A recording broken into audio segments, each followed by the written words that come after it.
Alors, vous êtes à l'écoute?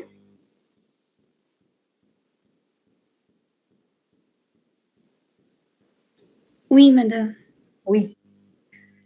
Alors, on va commencer. Donc, les lois, le chapitre suivant, donc loi usuelle, discrète et continue.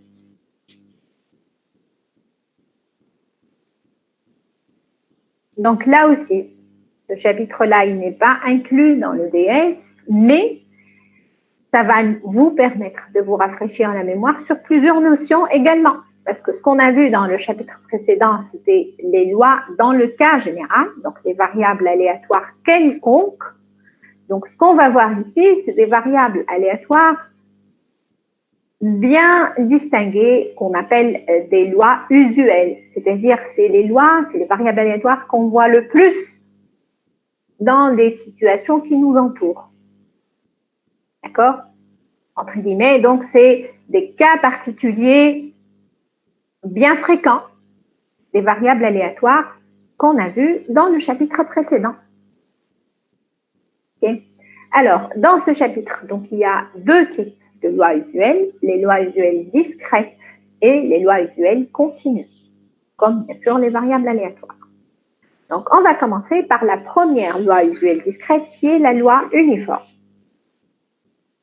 Donc, on dit qu'une variable aléatoire grand X suit une loi uniforme discrète. Donc, je dis que grand X suit une loi uniforme discrète sur l'ensemble des entiers naturels de 1 à n. Si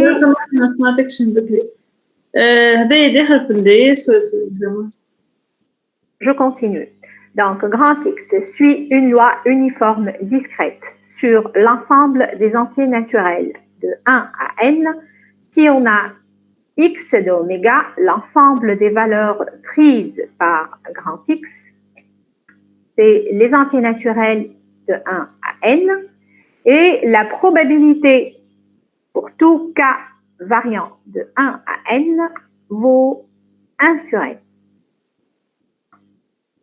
Donc, si la probabilité de l'événement x est égale à k vaut 1 sur n, je dis que c'est une loi uniforme discrète sur l'ensemble des entiers naturels de 1 à n.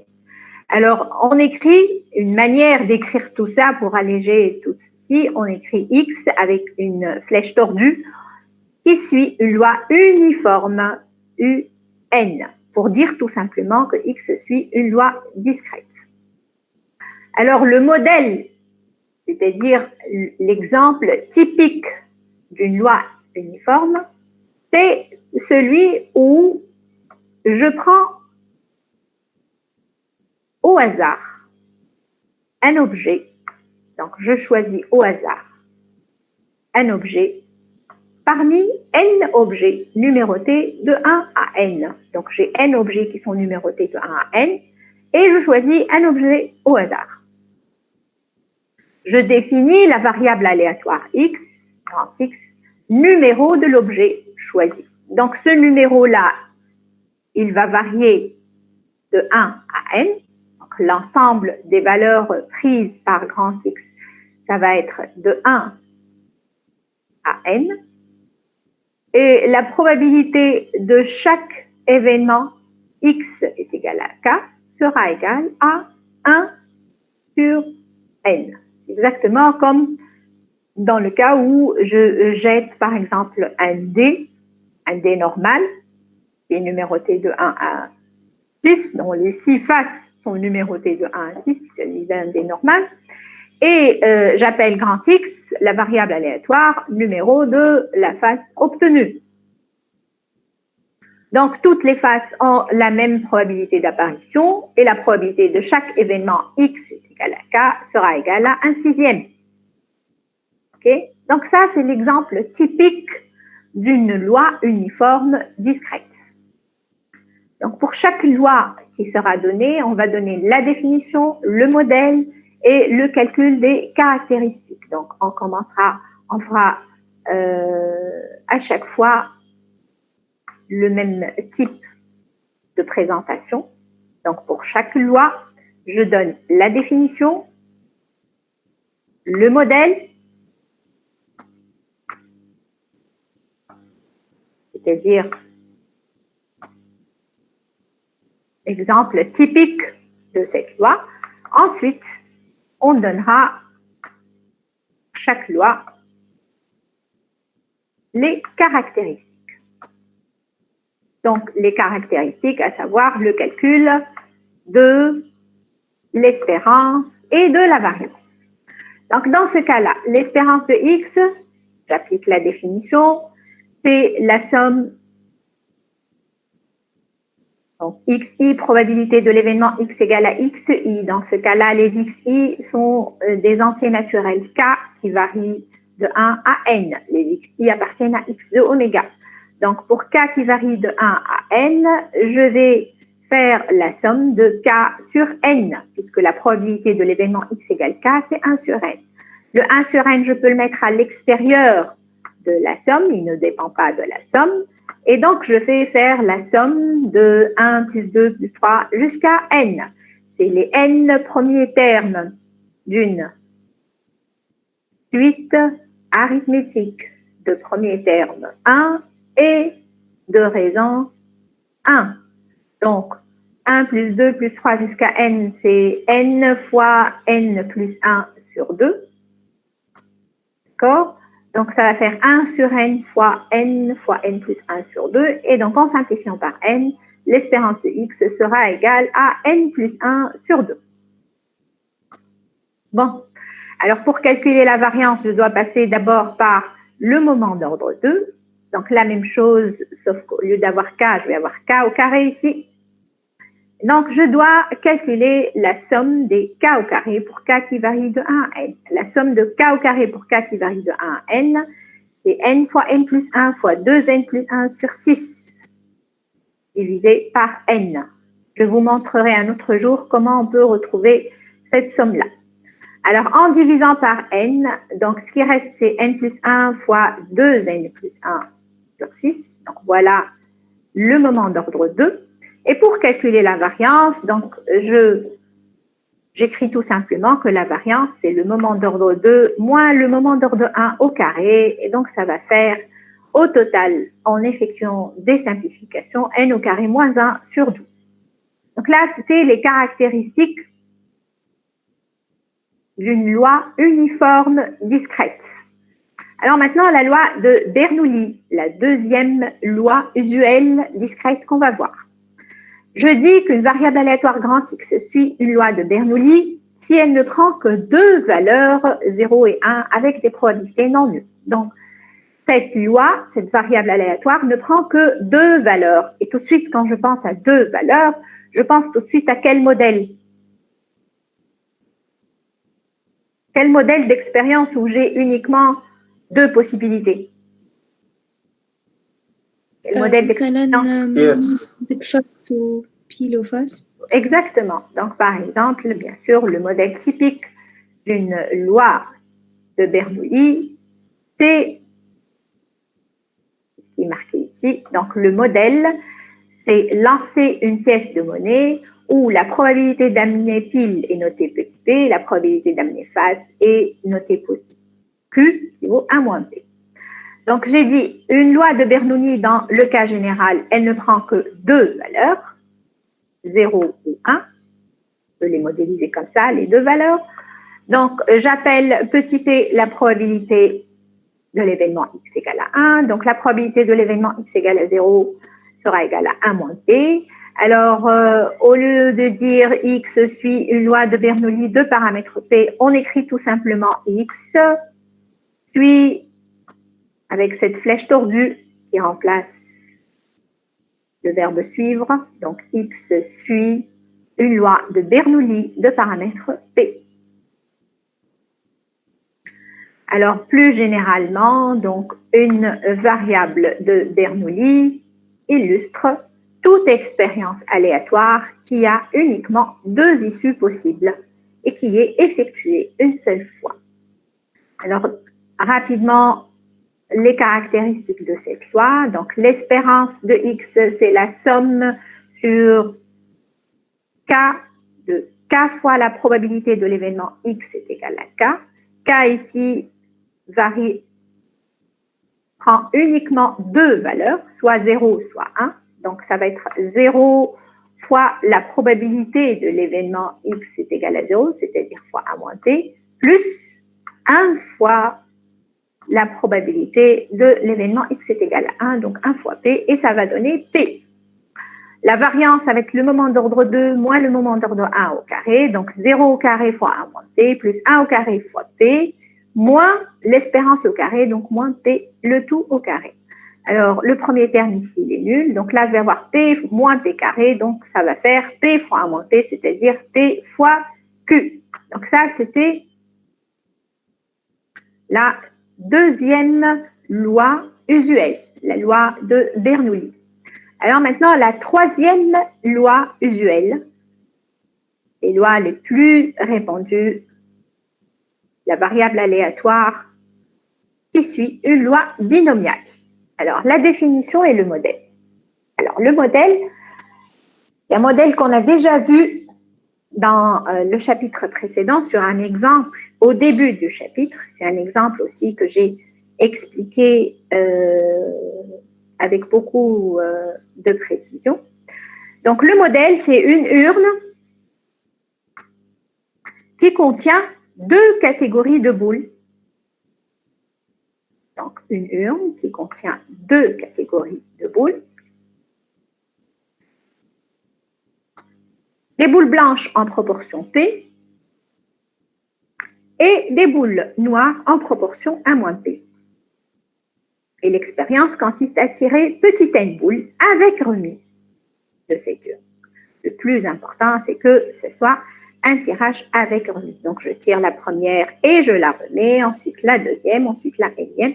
Donc, tous les tirages s'effectuent exactement dans les mêmes conditions que à chaque fois, je remets la boule dans l'urne.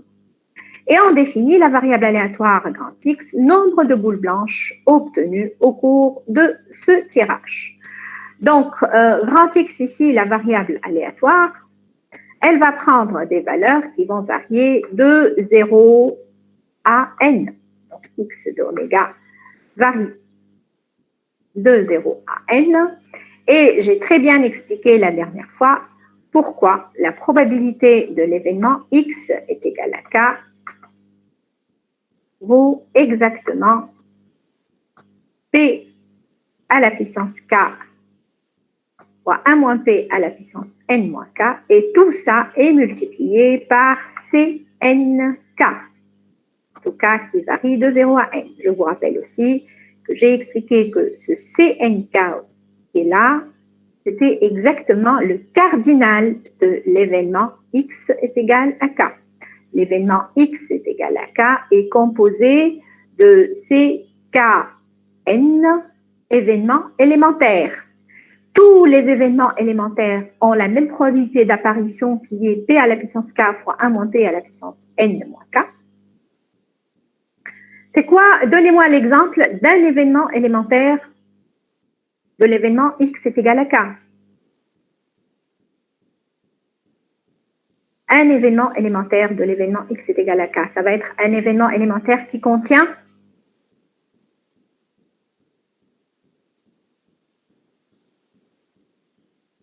zéro boule blanche. Non, j'ai dit x égale à k dans le cas général. Donc, k boule blanche et n moins k boule noire. C'est ça.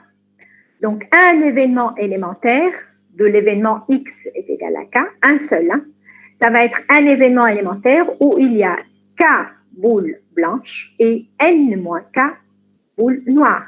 Donc, un événement élémentaire aura pour probabilité p à la puissance k fois 1 moins p à la puissance n moins k. Ça, c'est la probabilité d'un seul événement élémentaire. Or, dans l'événement x est égal à k, il n'y a pas un seul événement élémentaire. Il y a combien d'événements élémentaires?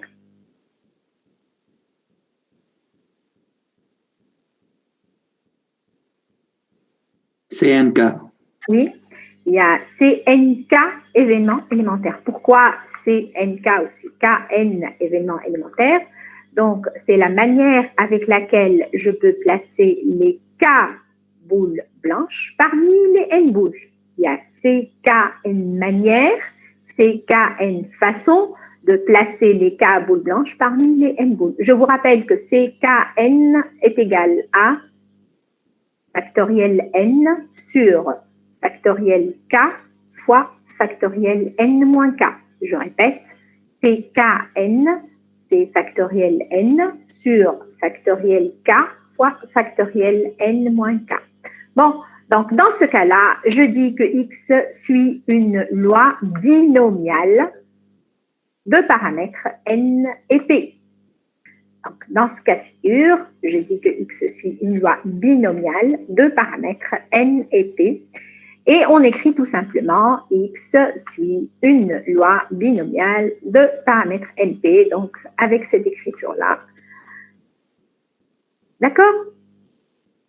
Alors, je lis rapidement ce qui est écrit juste après.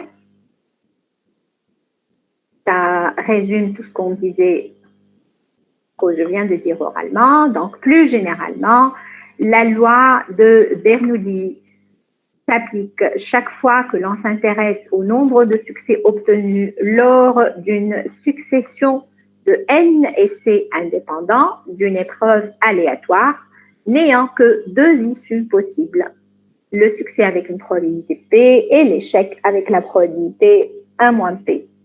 Alors, l'événement X est égal à K est la réunion disjointe des événements élémentaires suivants. Ensuite, donc, je vais expliquer ce que c'est qu'un événement élémentaire dans l'événement X est égal à K.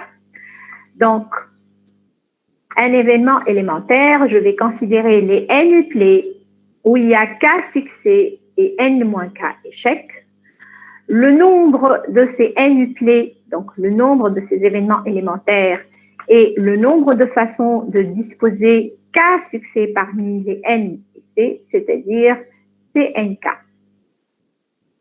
Alors, d'autre part, la probabilité d'un n-uplet, donc la probabilité d'un événement élémentaire, est P à la puissance K fois Q à la puissance n moins K. Donc ça, c'est la probabilité d'un seul événement élémentaire. Et puisque les essais sont indépendants les uns des autres, puisque les tirages s'effectuent avec remise, je dois additionner toutes ces probabilités. Donc, le résultat s'obtient par addition de probabilités. Donc, je dois les additionner et comme ils sont au nombre de CKN, donc, je vais avoir la probabilité de l'événement X est égal à K qui vaut CKN, P à la puissance K fois Q à la puissance N moins K. Alors, pourquoi je parle d'une loi binomiale? Parce que tout simplement, il suffit de voir ici que si je fais la somme de toutes ces probabilités, donc la somme pour K qui varie de 0 à N, probabilité de l'événement X est égal à K, je vais avoir CNK, P à la puissance K, Q à la puissance N moins K, pour K qui varie de 0 à N. Donc là, je prends toutes les valeurs prises par la variable aléatoire grand X. Et là, je retrouve quoi sur cette formule? Je l'ai déjà fait auparavant au chapitre précédent. Qu'est-ce que je retrouve?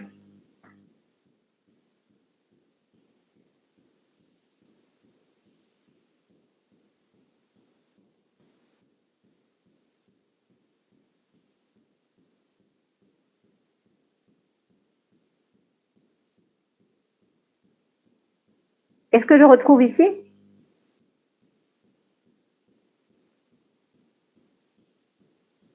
Quelle formule? Newton. Oui, je vais utiliser la formule du binôme de Newton. Donc, je vais avoir ici P plus Q à la puissance N. J'ai P à la puissance K, Q à la puissance N moins K. Or, P plus Q vaut 1, donc je vais avoir 1 à la puissance N qui est égal à 1. Alors, remarquez bien sûr qu'une loi de Bernoulli est un cas particulier d'une loi binomiale. La loi de Bernoulli qu'on a vue tout à l'heure, c'est juste un cas particulier. C'est le cas particulier où n est égal à 1. Donc, en fait, pour une loi binomiale, les valeurs prises par la variable aléatoire varient de 0 à n. Et pour une loi de Bernoulli, les valeurs prises par la loi varient de 0 à 1. J'ai uniquement 2 valeurs possibles. Alors, les caractéristiques d'une loi binomiale. Donc, vous avez, si X suit une loi binomiale de paramètres N et P, alors l'espérance de X, c'est N fois P,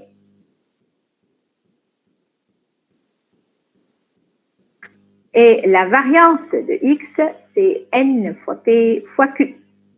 Donc, l'espérance d'une loi binomiale, c'est le produit des deux paramètres, c'est N fois P, et la variance de X, c'est N fois P fois 1 moins P. Donc, la preuve, je vous laisse le soin de la lire, c'est très très bien expliqué.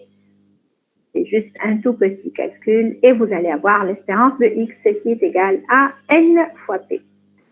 Alors, la quatrième loi usuelle qu'on va voir, l'avant-dernière, c'est la loi hypergéométrique.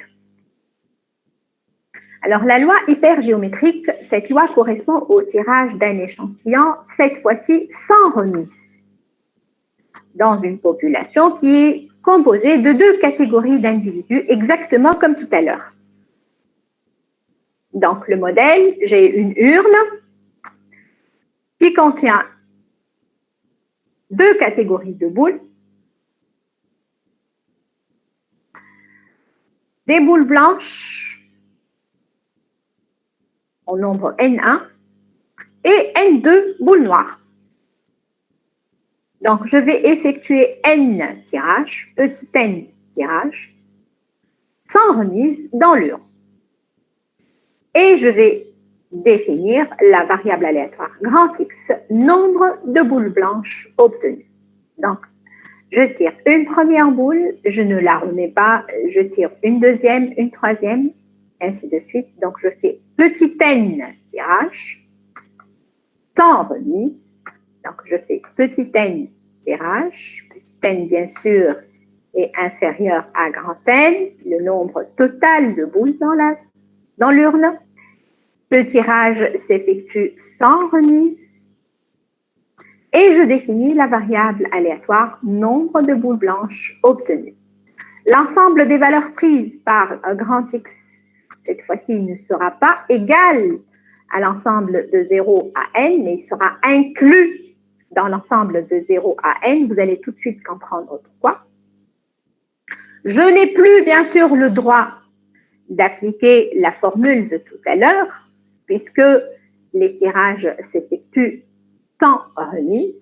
Donc, je n'ai plus le droit de dire que les tirages sont indépendants ici, parce que, tout simplement, le résultat du deuxième tirage va dépendre du résultat du premier tirage. Le résultat du troisième tirage va dépendre de celui du deuxième et du premier tirage, et ainsi de suite, et ainsi de suite. Par contre, je pourrais dire que la probabilité de l'événement X est égale à K, ça va être le nombre de tirages favorables divisé par le nombre de tirages possibles.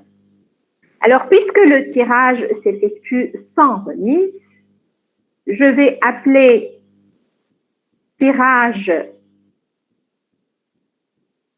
ou résultat du tirage toute partie à n éléments d'un ensemble qui en possède grand N. Donc, je vais tirer petit n éléments dans un ensemble qui possède grand N. Tous ces résultats sont équiprobables et sont au nombre de CKN. Donc, le nombre de tirages possibles, ça va être CKN. Alors maintenant, en ce qui concerne le nombre de tirages favorables. Un tirage favorable, je l'obtiens comment? Un résultat favorable, je l'obtiens en amenant K boules blanches.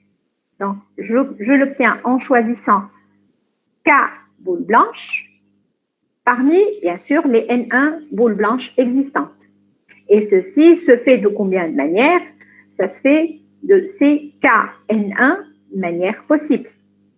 Puis, dans chacun de ces cas-là, il existe combien de manières de choisir les autres petit n moins k boules noires.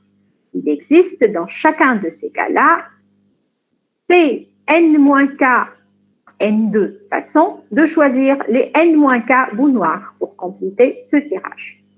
Donc, le nombre de cas favorables sera bien sûr obtenu en effectuant le produit de CKN1 par CN-K N2. Je répète encore, je suis en train de chercher le nombre de tirages favorables, ce nombre-là. Le nombre de tirages favorables. Alors, j'ai dit, un résultat favorable s'obtient comment? Il s'obtient quand je choisis K boules blanches parmi N1 boules blanches, ce qui se fait de CKN1 manières possibles. Pour chacune de ces manières, pour chacune de ces façons, j'ai combien de manières de compléter mon tirage favorable? J'ai CN-K N2 façons de choisir les N-K boules noires pour compléter le tirage. D'accord? Donc, le nombre de cas favorables, ça va être CKN1 fois CN-K N2. Donc, au total, la probabilité de l'événement X est égale à K sera égale le nombre de tirages favorables, donc CKN1 fois CN-K N2, divisé par le nombre de tirages possibles, c'est-à-dire CKN. On dit que X, dans ce cas-là, suit une loi hypergéométrique. Alors, une loi hypergéométrique, elle a 3 paramètres différents. Grand N, petit n et petit p. Grand N, vous l'avez compris, c'est le nombre total. Donc, c'est N1 plus N2. Petit n, c'est le nombre de tirages. Et petit p, c'est tout simplement grand N1 sur grand N. Donc, dans ce cas-là, c'est la probabilité de tirer une boule blanche. On écrit tout simplement grand X suit une loi hypergéométrique de paramètres grand N, petit n et petit p. Bon. Alors, les caractéristiques d'une loi hypergéométrique, donc l'espérance et la variance. Donc, pour l'espérance, j'ai, comme pour une loi binomiale, n fois p. Petit n fois p, petit n, c'est le deuxième paramètre d'une loi hypergéométrique. Petit p, c'est le troisième paramètre. Petit p, je vous rappelle que c'est n1 sur n. Par contre, la variance, c'est n fois p fois q fois, donc la variance, c'est n fois p fois q fois un autre terme, pas comme la loi binomiale, donc le quatrième terme qui est grand N moins petit n sur grand N moins 1. Donc, je répète, la variance, c'est n fois p fois q fois grand N moins petit n sur grand N moins 1. Je vous rappelle que q, c'est c'est 1 moins p, pardon. Q, c'est 1 moins p. D'accord? Donc, petit p, c'est n1 sur grand N. Et petit q, c'est n2 sur grand N. Bien sûr, la somme de p et q, c'est n1 plus n2 sur grand N. Et ça fait 1 sur grand N. Donc là, vous avez la loi hypergéométrique. On va faire un exemple. Vous allez mieux comprendre comment on retrouve cette loi hypergéométrique. Alors, je vais prendre un exemple qui dit que dans une entreprise, 100 employés, 6 ouvriers et 5 employés. Donc, j'ai dans une entreprise donnée 6 ouvriers et 5 employés. Le PDG souhaite prendre l'avis de son personnel et il veut interroger 7 personnes choisies au hasard. Parmi, au total, il a combien de personnes dans son entreprise? 11 personnes. Il a 11 personnes dans l'entreprise. Il a 6 ouvriers et 5 employés. Donc, il veut interroger au total 7 personnes qu'il va choisir au hasard. Bien sûr, quand il va choisir une personne, il ne va pas la choisir 2 fois de suite ou 3 fois de suite. Donc, ici, d'après l'énoncé, vous devez comprendre que dans ce cas-là, par exemple, le tirage s'effectue sans remise, n'est-ce pas? Donc, il interroge une première personne. Cette personne-là ne va plus revenir et il ne pourra pas l'interroger une deuxième fois. Une fois qu'il l'a interrogé, il l'a interrogé. Donc là, après, il va passer au tirage d'une autre personne, tirage entre deux guillemets. Hein. Donc, c'est ce qui est écrit ici. Étant donné que le tirage s'effectue dans ce cas sans remise, dans une population où il y a 2 catégories d'individus, je parle de quelle catégorie ici? Je parle des 2 catégories, c'est-à-dire les ouvriers et les employés. Donc, il va interroger 7 personnes choisies au hasard. Parmi les 11 personnes au total, et on va appeler grand X la variable aléatoire nombre d'ouvriers interrogés. Donc, nombre d'ouvriers interrogés, bien sûr, parmi les 7 personnes choisies au hasard. On vous dit, première question, quelles sont les valeurs prises par grand X? Deuxième question, quelle est la loi de probabilité de grand X, bien sûr. Hein? Donc, je répète encore, j'ai dit, étant donné que le tirage s'effectue dans ce cas sans remise, dans une population où il y a 2 catégories d'individus, X suit une loi hypergéométrique de paramètres. Alors, quels sont les paramètres de cette loi hypergéométrique? Le grand N, on a dit que c'est le nombre total. Ici, le nombre total, on a dit c'est 11 personnes. D'accord? Donc, au total, j'ai 11 personnes. Donc, grand N est égal à 11. J'ai 6 ouvriers. Donc, ça correspond à quoi par rapport à ce qu'on avait fait tout à l'heure dans le cas général? N1. Oui, exactement. Donc, N1 est égal à 6 et N2 est égal à 5. N1 plus N2 est égal à grand N qui vaut 11. D'accord? Le 7 qui est là, ça correspond à petit n, puisque je vais interroger 7 personnes choisies au hasard. Donc, petit n est égal à 7. Et petit p, qui est la probabilité de choisir un ouvrier, vaut 6 sur 11. Donc, tout à l'heure, dans le cas général, on a dit petit p, c'est grand N1 sur grand N. Et petit q, ça va être grand N2 sur grand N, c'est-à-dire 5 sur 11 dans cet exercice. Bon, je reviens juste à cette question-là qui dit quelles sont les valeurs prises par grand X. Donc, grand X, je vous rappelle, c'est la variable aléatoire nombre d'ouvriers interrogés. Alors, au maximum, je pourrais avoir combien d'ouvriers interrogés? Au maximum. 6. 6, bien sûr. Il y a 6 ouvriers, donc je ne peux pas interroger plus que 6 ouvriers.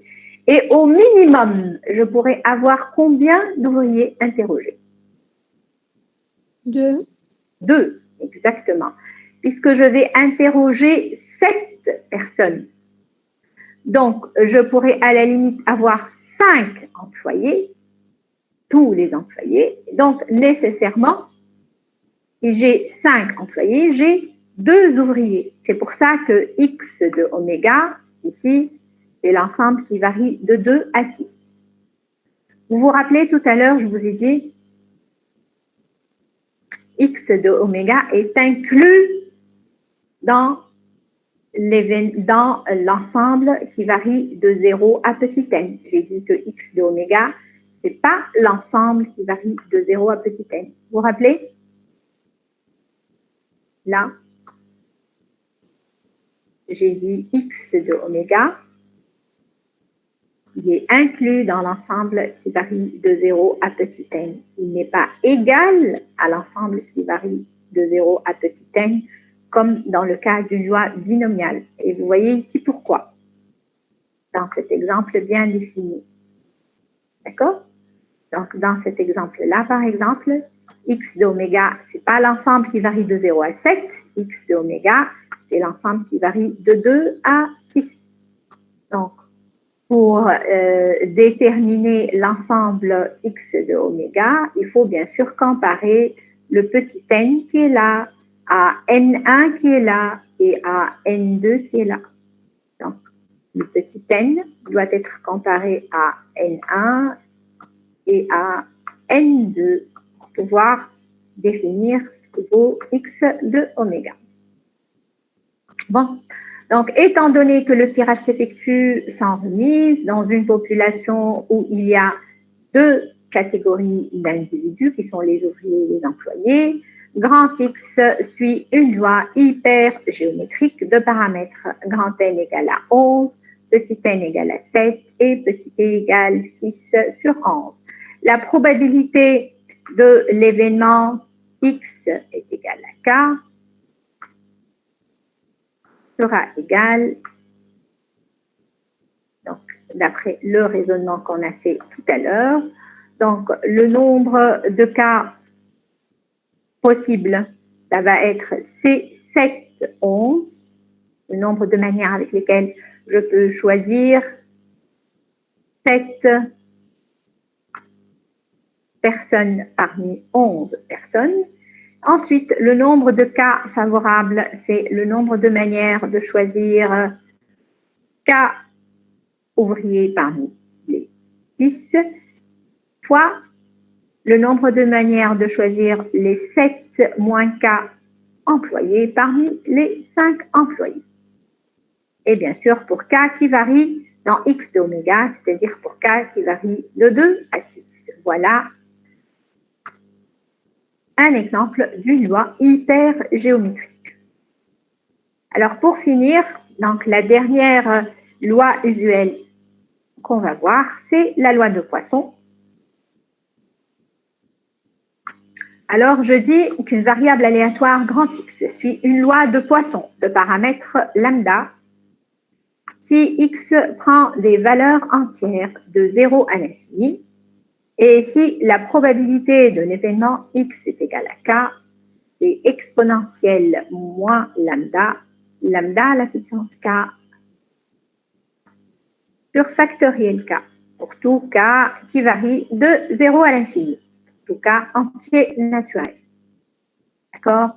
Donc, X prend des valeurs entières dans N, tout entier, et la probabilité de l'événement X est égale à K, c'est exponentielle moins lambda, lambda à la puissance K sur factoriel K. Alors, on écrit dans ce cas de figure, nous écrivons tout simplement X suit une loi de Poisson de paramètre lambda. Alors, on va tout d'abord vérifier qu'il s'agit bien d'une loi de probabilité. Donc, je vais faire la somme de toutes les probabilités. Donc, je fais une somme toujours probabilité de l'événement x égale à xi, où xi appartient à x d'oméga. Donc, x d'oméga dans ce cas-là, c'est n entier, tout entier. Donc, je fais la somme de probabilité de l'événement x est égal à k pour k qui appartient à n. N'est-ce pas? Je remplace la loi de probabilité de x par son expression, exponentielle moins lambda, lambda à la puissance k sur factoriel k. Donc, je vais mettre tout ce qui ne dépend pas de k à l'extérieur de la somme, c'est-à-dire exponentielle moins lambda. Ce qui reste, c'est lambda à la puissance k sur factoriel k. Et ça, c'est exactement la définition même de l'exponentielle. Exponentielle x, par définition, c'est la définition initiale et originale de la fonction exponentielle. Exponentielle x, c'est la somme pour k supérieur ou égal à 0 de x à la puissance k sur factoriel k.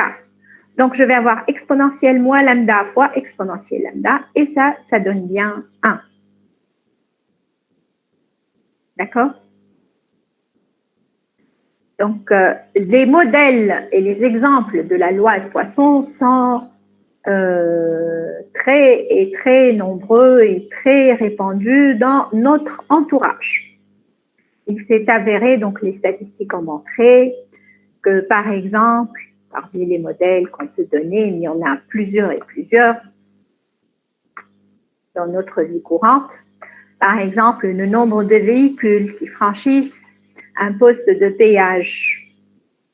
Donc, sur une autoroute, vous avez toujours les postes de péage.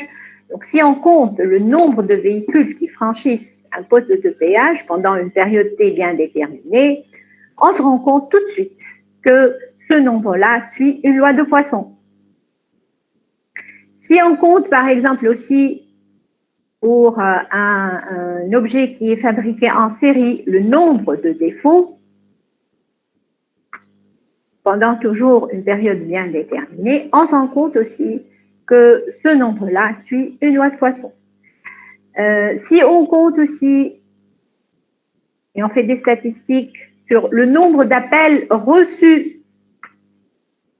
par un standard téléphonique pendant une période bien donnée, on se rend compte aussi qu'il s'agit d'une variable aléatoire qui suit une loi de Poisson. Donc, en fait, la loi de Poisson, c'est une loi qui est vraiment très répandue dans notre entourage. C'est une loi usuelle.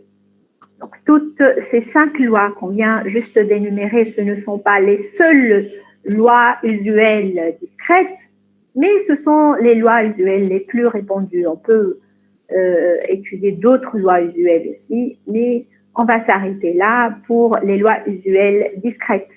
Donc, la prochaine fois, on verra la deuxième partie de ce chapitre qui sont les lois usuelles continues.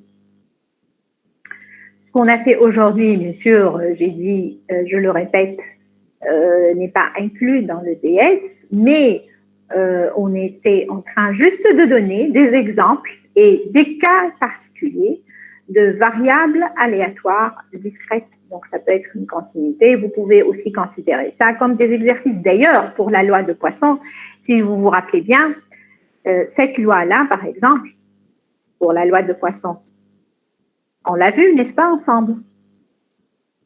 Elle vous rappelle quoi? On l'a vu quelque part auparavant.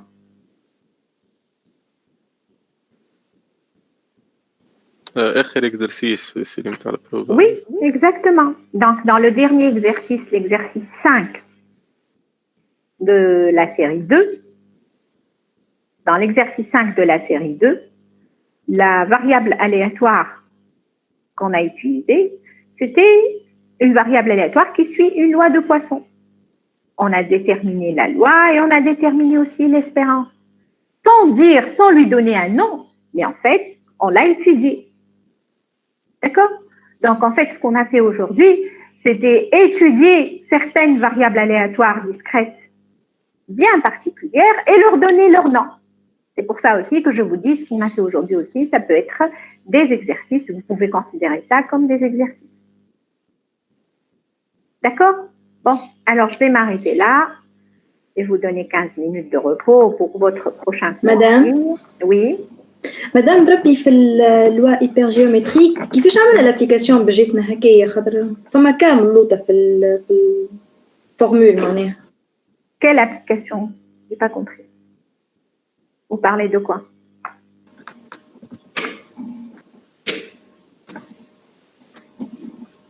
Vous parlez de quelle application?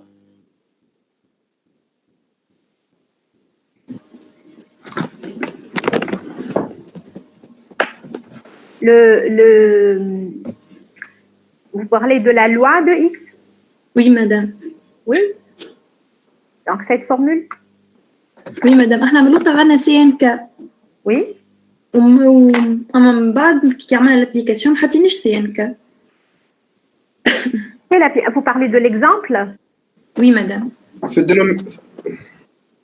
مادام في اللوا بيدها مادام فما غلطة في الدينوميناتور CNM ماهيش CNK جي. Oui, madame. Normalement, CNN.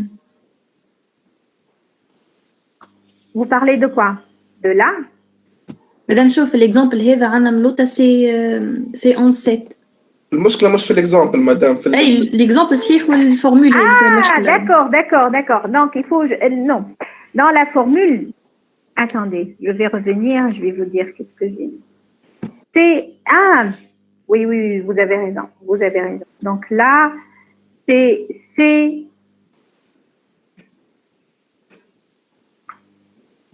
pas CK, bien sûr. C'est N petit. Non, ce sont tous des grands N. Donc là, il faut mettre C N, petit N et grand N. Oui, vous avez raison. Oui. Heureusement que vous m'avez... Vous me l'avez dit. Oui. Je vais corriger ça tout de suite. Donc là, c'est C, petit N, grand N. D'accord? Je relis la phrase. Dans l'explication, c'est juste, mais après, dans l'écriture, c'est faux. Oui, vous avez raison. Donc, j'ai dit, puisque le tirage s'effectue sans remise, on peut appeler résultat du tirage toute partie à n éléments d'un ensemble qui en possède grand N. Donc, tous ces résultats sont équiprobables et sont au nombre de C petit n grand N. Oui, vous avez raison. Merci. Merci pour la remarque. Et dans l'exemple, après, c'était juste... Oui, madame. Donc, on choisit... Attendez, je vais vérifier. C'est 7, 11. Oui, dans l'exemple, c'était juste. Ok. Je vais rectifier ça tout de suite. Bon, alors je vous souhaite une bonne continuation pour la révision et on se retrouve juste après les DS. Ok? D'accord, madame. Merci. Ok, allez, bon courage. Merci. Au revoir. Au revoir.